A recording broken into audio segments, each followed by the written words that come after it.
think about all of the requirements that you have discussed, both technical and functional, and make sure that all of them are listed there. If they're not, talk to them, discuss them, and make sure that they're there in the estimate.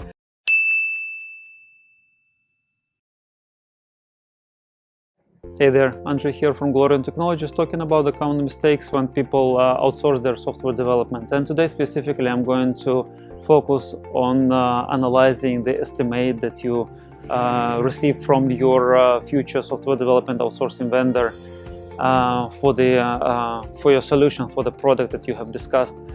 So the problem, if you don't properly do this, and if this estimate is not properly prepared, then you guys are going to be misaligned on the scope and approach of the implementation of your future product. It will result in the surprise costs in the future, or improper approach to the implementation.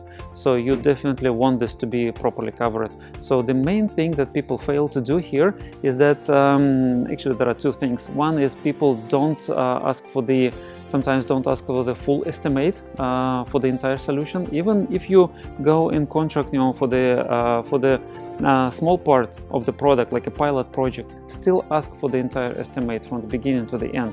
Okay, and problem number two here is that people fail to analyze this estimate. So when you receive the estimate, make sure that it's not just one number, that it's actually the estimate is broken down into tasks, and for each task there is an effort associated, or the cost, or whatever it is. Then after that, look at the bulk, at the total number, the bulk estimate, and make sure that it aligns with your expectations. If it doesn't, you definitely need to have more detailed conversations. Then also go through the estimate line by line. Make sure that you understand each and every line. Don't just assume things. Don't assume that your vendor, future vendor, has factored all of the efforts into those tasks, that they didn't miss anything.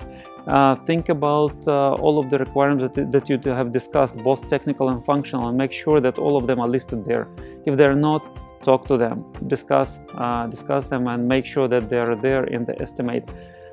Also, for each of the tasks, make sure that you understand the effort. This is actually a good opportunity for you to get aligned with the future vendor on the scope and on the approach. See what of the tasks take significantly more or significantly less time than you thought they should take. If they do, you definitely need to discuss this item, and you need to align on what is exactly being done over here as part of this effort, as part of this task. Okay. So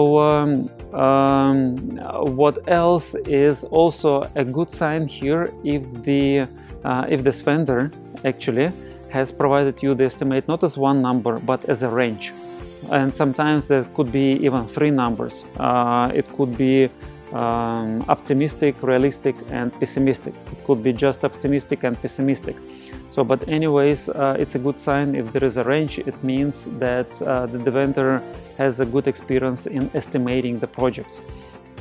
So, and also when you get this range, make sure that the lowest and highest estimate, they are not more than 50% off.